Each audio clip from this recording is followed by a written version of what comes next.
She said at my promotion party, "Don't let this go to your head. You're still the same loser I met." Everyone went silent. I raised my glass and said, "You're right. I am the same guy, the one smart enough to know when to walk away." I left her there with my coworkers. Monday morning, she was waiting in my office parking lot. I, 31 male, just got promoted to senior manager at my tech company. Been grinding for 5 years, and it finally paid off. My girlfriend Sophia, 29, and I had been together for 3 years. Thought she'd be proud. I was wrong. The company threw a promotion party last Friday at this nice rooftop bar. About 40 people showed up, my team, other departments, even some VPs. I was feeling good, really good. This promotion came with a 40% salary bump and stock options. Life was looking up. Sophia showed up late, already seemed annoyed. I figured traffic or something. She'd been weird about the promotion since I told her 2 weeks ago. Kept making comments like, "Don't forget about the little people," and "Hope you don't become one of those corporate robots." The party was going great. People were congratulating me, sharing stories about working together, usual work party stuff. Then my VP, Marcus, called everyone's attention to make a toast. "Marcus, I want to recognize someone who's shown incredible dedication. In 5 years, he's gone from entry-level to senior management through pure talent and hard work." Nice words. People clapping. I'm standing there, trying not to get emotional. Then I see Sophia rolling her eyes. Actually rolling her eyes. "Marcus, so here's to our newest senior manager." Everyone raised their glasses. That's when Sophia decided to speak up, loudly. "Sophia, don't let this go to your head, babe. You're still the same loser I met 3 years ago." Dead. Silence. 40 people just staring. My boss, my team, the VPs, all frozen. I looked at her. She had this smirk like she'd said something clever, like humiliating me in front of my entire professional network was some kind of power move. I raised my glass higher. "Me, you're right. I am the same guy, the one smart enough to know when to walk away." Put my drink down, grabbed my jacket, looked at Marcus. "Me, thank you all for coming. Enjoy the rest of your evening." And I left, just walked out. Left her standing there, with 40 confused professionals. My phone started blowing up before I even reached my car. "Where are you going? Seriously? You're just leaving?" "This is so dramatic. I was joking. Come back." Everyone's staring at me. This is embarrassing. Yeah, that was kind of the... Got home, packed a bag, went to my buddy Marcus's place.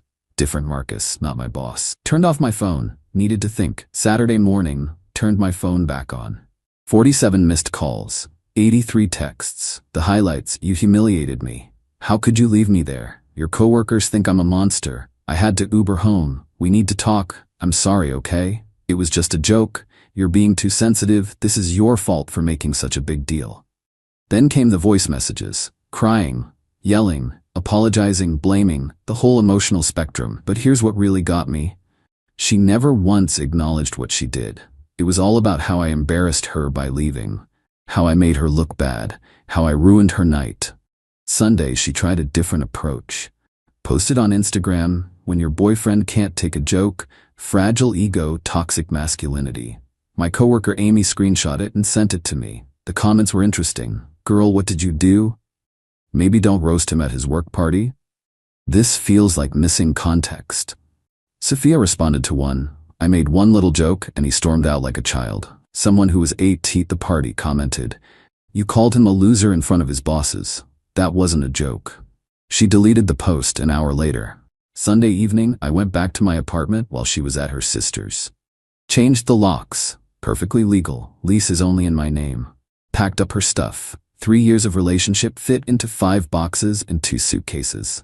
Says something, doesn't it? Monday morning, 7 a.m., I pull into the office parking lot. There's her car. And there she is, leaning against it, Starbucks in hand, looking like she's ready for a rom-com reconciliation. "We need to talk." No, we don't. You can't just throw away 3 years over one comment. Watch me. I spoke to my therapist. "Since when do you have a therapist?" "Since Saturday. She says I have issues with men succeeding beyond me." Sounds like a personal problem. Started walking toward the building. She followed. "I make more than you."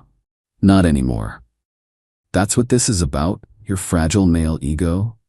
No, it's about respect, which you don't have for me. I respect you. You called me a loser at my promotion party in front of my bosses. I said you're still the loser I met. It was endearing. Endearing? Really? We reached the building entrance. Security guard looked concerned. Your stuff is in my apartment's mailroom. Building management has been notified you're picking it up today. You can't kick me out. Me. You don't live there. You have your own place. I stay there 5 nights a week. Not anymore. Walked inside. She couldn't follow. Needed a badge. Heard her yelling through the glass doors. Update 1. The rest of Monday was interesting. Word had spread about Friday night. People were being extra nice. That awkward I witnessed your humiliation nice. Around 10 a.m., Marcus' boss called me into his office. Marcus, you okay? I'm good. Marcus, Friday was unfortunate. Yeah. For what it's worth, no one thinks less of you. If anything, well, let's just say your restraint was professional. Thanks. Also, HR wanted me to tell you that if she shows up here again, security will handle it. Apparently, Sophia had tried to tailgate someone into the building after I left. Security stopped her. She made a scene. They have it on camera. Lunchtime, I'm eating in the cafeteria with my team. Amy brings it up. So are we talking about Friday or pretending it didn't happen? We can talk about it. That was brutal, man. I wanted to throw my drink at her. Glad you didn't. That would have made things worse. How are you so calm about this? Because I realized something. She's always been like this. I just ignored it. And that was true. 3 years of little comments. Don't wear that. You'll look like you're trying too hard. Your friends are kind of basic. That hobby is for nerds. You sure you can handle that project? Death by 1,000 cuts, but I was too blind to see it. Tuesday, the texts evolved. My key doesn't work. Very mature. I need my things. This is illegal eviction. My dad is a lawyer. Her dad is a dentist. But okay. Tuesday afternoon, her sister Adriana called. Adriana, what did you do to my sister? I broke up with her. She's a mess. She hasn't eaten. There are restaurants. This is serious. She might lose her job. How is that related to me? She can't focus. She called in sick yesterday and today. Still not my problem. You're heartless. Your sister called me a loser at my promotion party, in front of my colleagues. She told me she complimented you.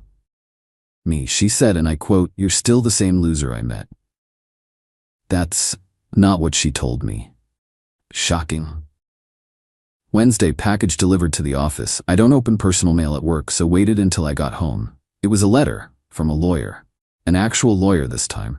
Basically threatening to sue for emotional distress, illegal eviction, destruction of property, defamation. I laughed. Actually laughed. Forwarded it to my company's legal department. Perks of the promotion. They handle personal matters too. They responded within an hour. This is frivolous. Don't respond. We'll handle if she proceeds.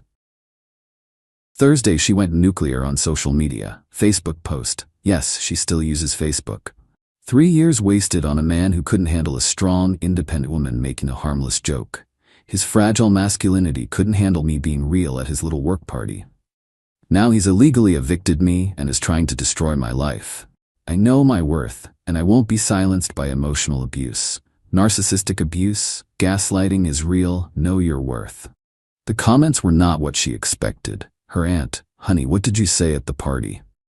Mutual friend who was there, harmless joke, you called him a loser in front of his boss. Her coworker, girl, this ain't it. Random acquaintance, maybe don't insult people at their celebration?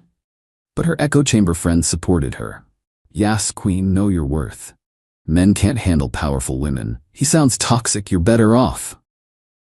Friday morning, a week after the party, she tried one more parking lot ambush. But this time, I was ready.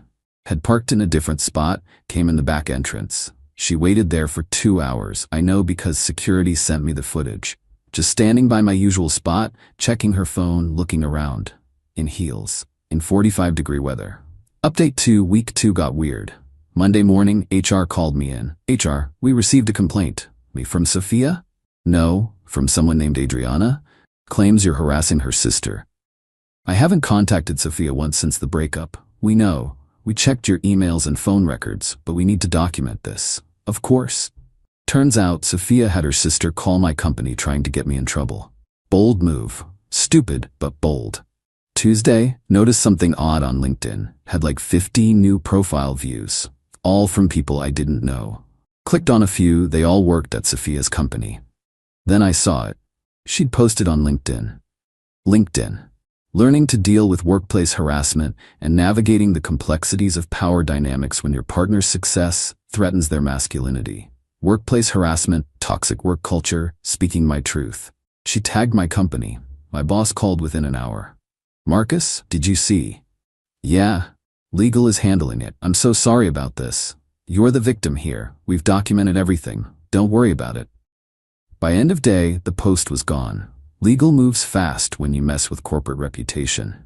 Wednesday, got a call from an unknown number. Usually don't answer, but something told me to pick up. Is this Marcus? Who's asking? This is Tom from Sophia's company. I'm her manager. Can we talk off the record? About? Your ex-girlfriend is creating some situations here. How so?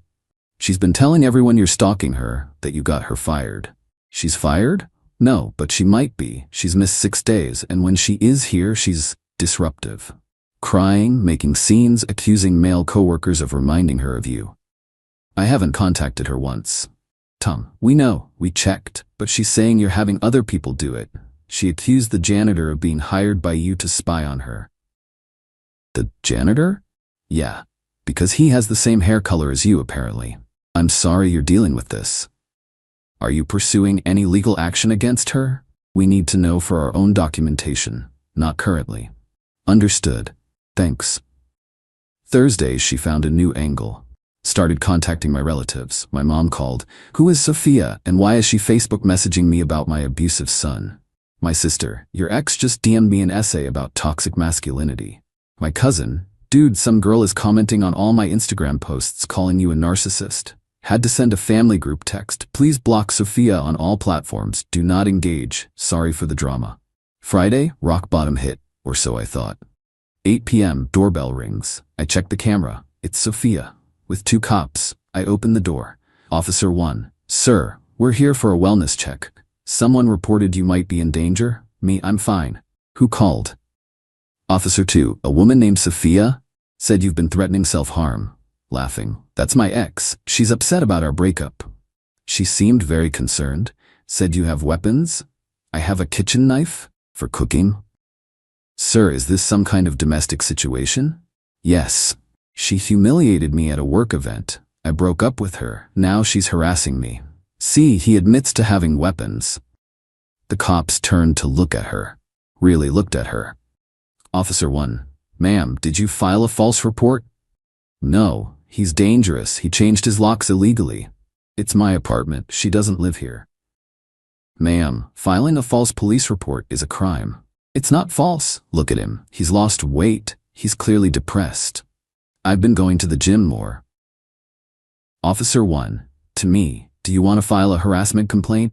Me, actually, yes. They took my statement, warned Sophia about false reports. She tried to argue. They shut her down. As they're leaving, she yells, "This isn't over. You can't just throw me away." Officer 2, ma'am, you need to leave, now. Final update. It's been a month since the promotion party. Time for the final update because this story needs to end. And honestly, so did she. The harassment complaint I filed turned into a restraining order pretty quickly. Her wellness check stunt was the nail in the coffin. Judge granted a temporary order immediately. Full hearing scheduled for 2 weeks later. During those 2 weeks, she spiraled. But legally, she couldn't contact me.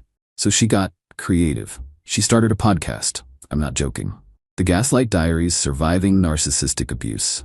3 episodes in, she was basically describing our entire relationship, but with the roles reversed. Episode titles included When His Success Becomes Your Prison, The Night He Showed His True Colors, Financial Abuse in the Modern Age. Episode 2 was special. She described the promotion party, but in her version, I had publicly humiliated her by abandoning her at a corporate event full of strangers. She actually said, "He used his promotion as a weapon against me." The podcast had 47 downloads. 30 were probably her refreshing the page. But here's where it gets good. Remember Tom, her manager? He reached out again.